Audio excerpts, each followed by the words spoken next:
Salut, donc de retour sur le Bidalo culasse mal aussi avec le problème, la panne. Donc comme vous m'avez dit dans les commentaires, j'ai vérifié l'allumage et effectivement c'est bien le rotor qui s'est décalé par rapport au vilebrequin. Donc je me retrouvais avec 5 mm après le point mort haut au lieu d'avoir les 1,5 mm avant point mort haut. Donc je risquais pas de redémarrer, c'était sûr. Donc bon, c'est une bonne nouvelle parce qu'il n'y a aucune casse mécanique en fait.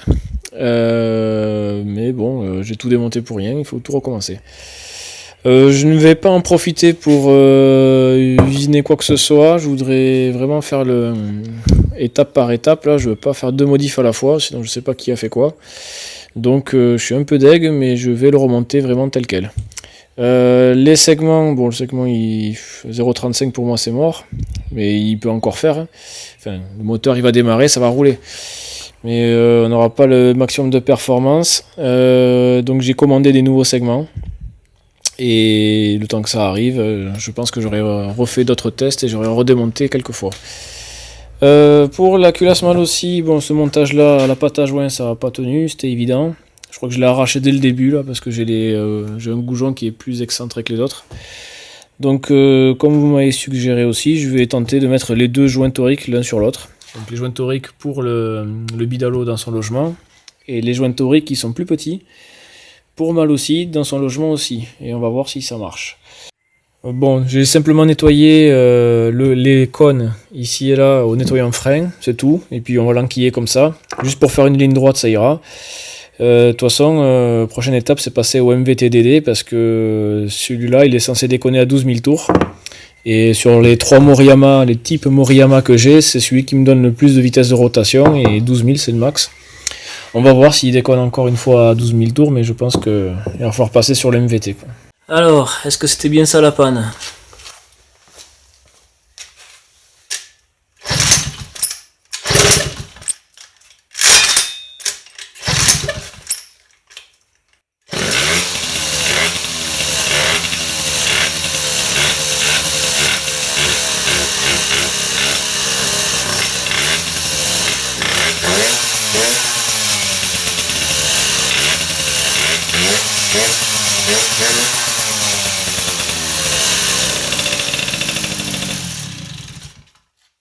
Je sais pas pourquoi avec cet allumage elle ne tient pas le ralenti quoi. Même si le ralenti à 3000 tours, au bout de quelques secondes ça se coupe.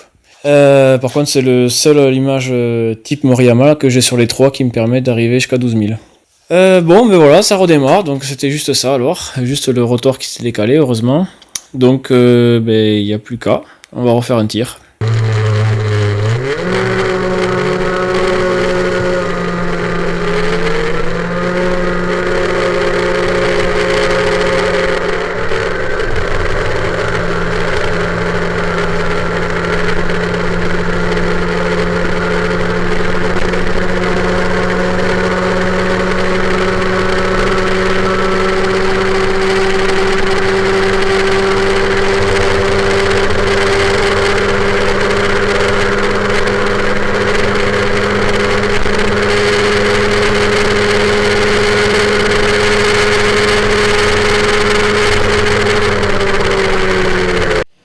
Bon, de retour du test, donc 105 km/h compteur vélo et le GPS il m'a donné 108, mais bon je pense que le GPS il a déconné encore une fois. Plutôt faire confiance au 105 vélo. Bon ben ouais ça marche bien, hein, ça pousse fort du début jusqu'à la fin. Par contre aujourd'hui, alors à la fois il fait 27 degrés donc forcément les perfs diminuent un petit peu, mais à la fois il y a du vent à 30 km/h et je l'avais dans le dos. Donc il m'était favorable. Bon, c'est pas du vent de fou non plus, mais bon, c'est toujours ça à prendre, et pour une mobilette, hein, ça fait l'effet. Donc je pense pas que... Donc, depuis la dernière fois, j'ai gagné 4 km/h.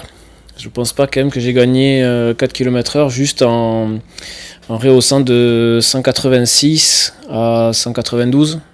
Bon, peut-être, je sais pas. J'ai roulé avec le filtre cette fois-ci. Donc ça aussi, ça me pénalise normalement parce que j'ai gardé le gicleur en 97, donc j'ai enrichi. Donc si j'enrichis, c'est moins bien. Normalement le mélange est moins bon, mais bon, ça n'empêche pas de faire une bonne performance quand même.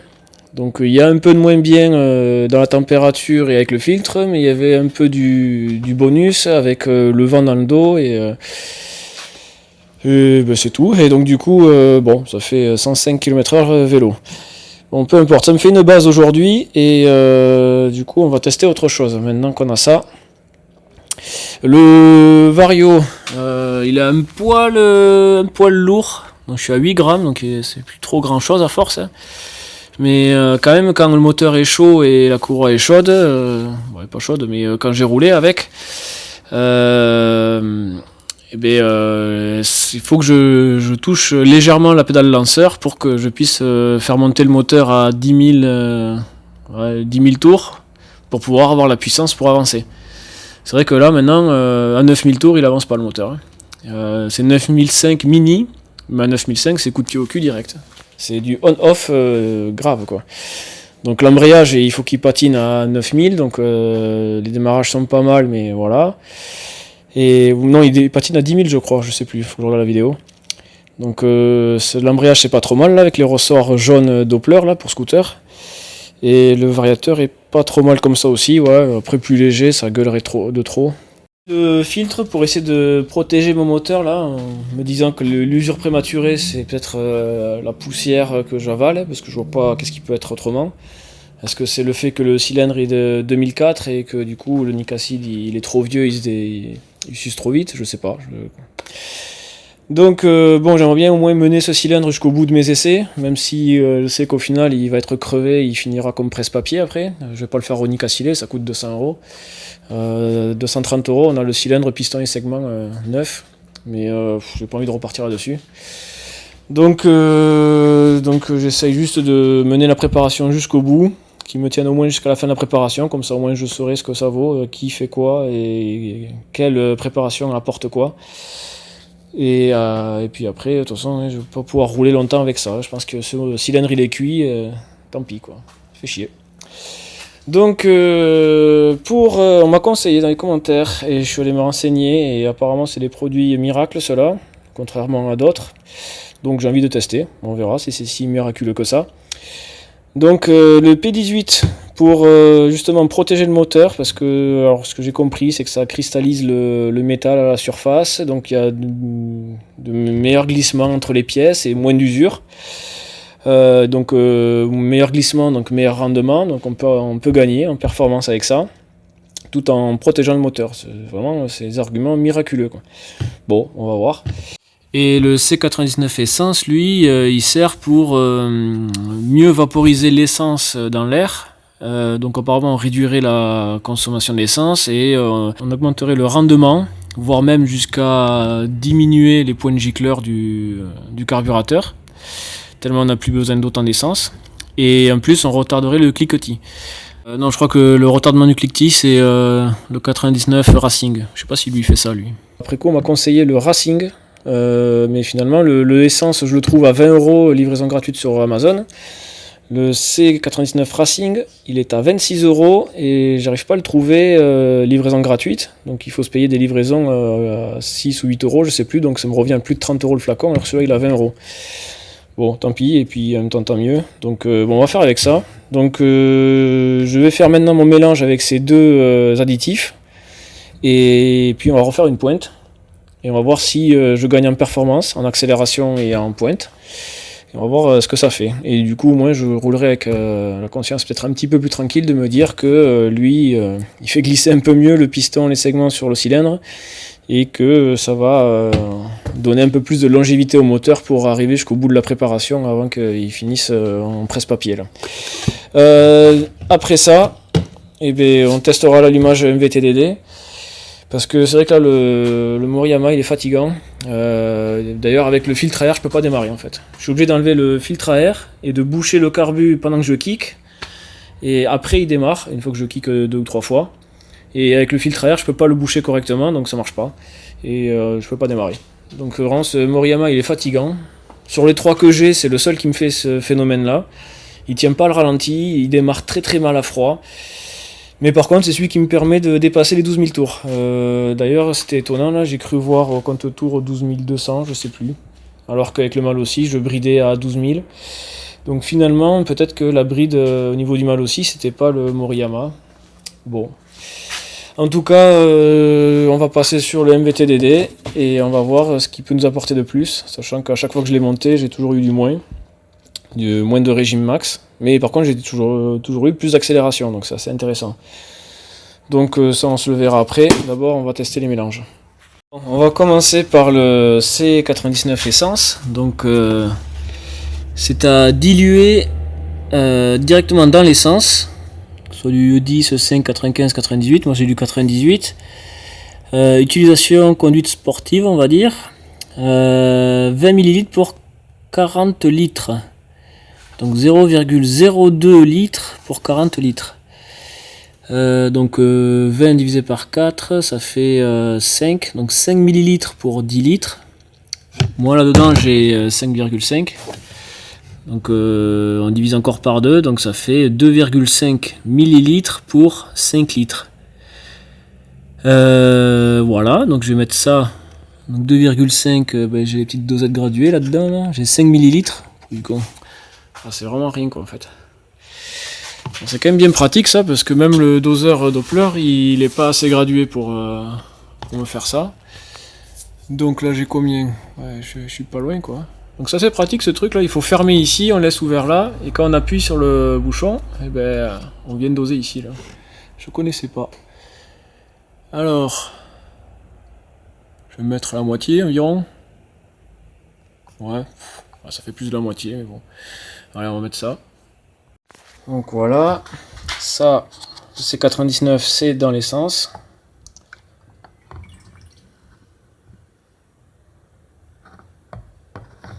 Il n'y a vraiment pas grand chose. Hein.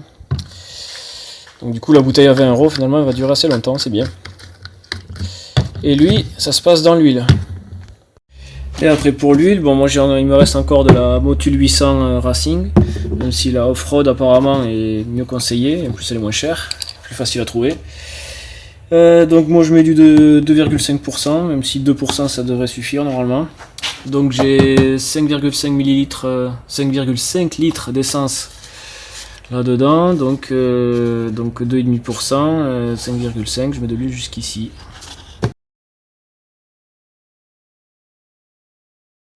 Merde, je viens de relire ce qu'on m'avait conseillé. Malgré ce qui est marqué ici, on m'avait conseillé de mettre 10 ml pour 10 litres. Donc j'aurais dû mettre 5,5 ml pour mes 5,5 litres. Bon, tant pis, j'ai mis 4, donc c'est à peu près ça.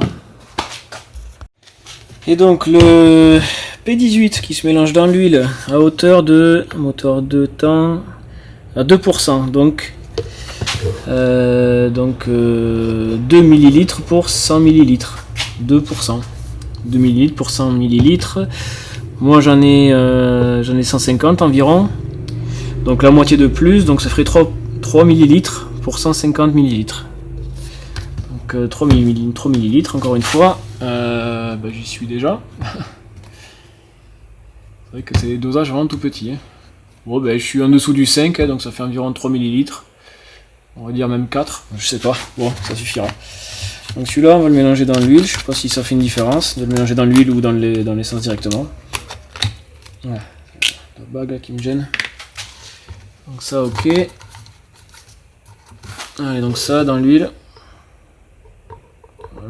Faut le verser comme ça, sinon lui il va remplir encore la cavité. Quoi.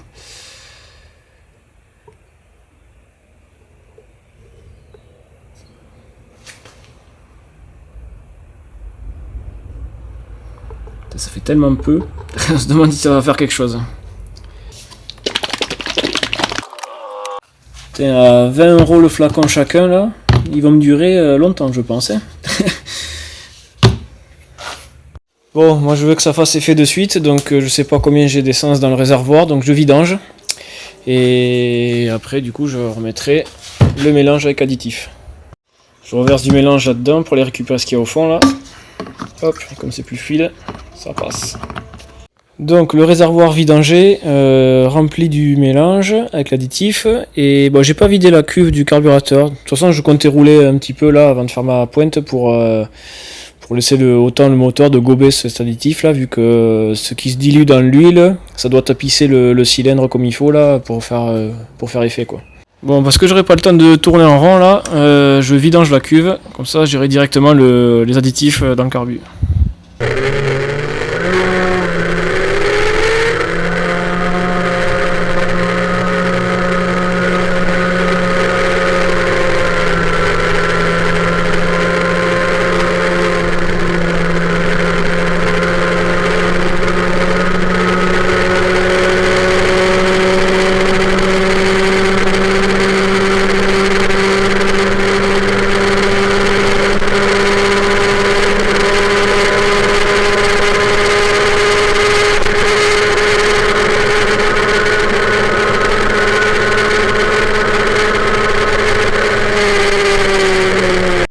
Bon ben voilà, 107 au compteur vélo et au GPS c'est 107,9.